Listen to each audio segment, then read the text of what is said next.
नमस्कार मंडळी, आपण आज पिठलं बनवणार आहोत। कढईमध्ये मी तेल तापायला ठेवलेलं आहे। आपल्याला मिरची लागणार आहे, लसूण लागणार आहे, टोमॅटो, कांदा, कढीपत्ता, मीठ आणि चणा डाळीचं पीठ। चणा डाळीच्या पिठामध्ये आपण पाणी टाकून त्यातल्या गाठी मोडून घेणार आहोत आणि गाठी छान मोडून झाल्या की तोपर्यंत आपलं तेल तापत आहे कढईमध्ये। आणि तुम्ही जर सरोज वर्ल्डला सबस्क्राईब केलं नसेल तर लवकरात लवकर सबस्क्राईब करा। तेल तापलेलं आहे, त्यात आता जिरं मोहरी आपण टाकलेली आहे आणि मिरची लसूण आपण टाकून घेणार आहोत। थोडासा कढीपत्ता जो आहे तो देखील आपण टाकून घेणार आहोत। लोखंडी कढईमध्ये आपण करत आहोत।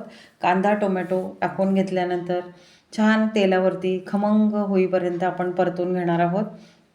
कांदा जो आहे त्याचा कच्चा वास जोपर्यंत जात नाही आणि जो टोमॅटो आहे तो छान मऊ होत नाही तोपर्यंत आपण तो परतून घेणार आहे। त्यात थोडासा हिंग घातलेला आहे आपण। हिंग फोडणीमध्येच घालायचं आहे। फोडणीमध्ये हिंग घालून झाल्यानंतर टोमॅटो आणि कांद्याचा कच्चा वास गेल्यानंतर आपण त्यात गरम पाणी घालायचं आहे। गरम पाण्याने कांदा छान खळखळ उकळून मऊ होतो आणि पिठल्यामध्ये मग तो दाताखाली चरचर असा लागत नाही। त्यामुळे मी आता गरम पाणी घातलेलं आहे आणि पाणी उकळीला येत नाही तोपर्यंत मी झाकण ठेवलेलं आहे।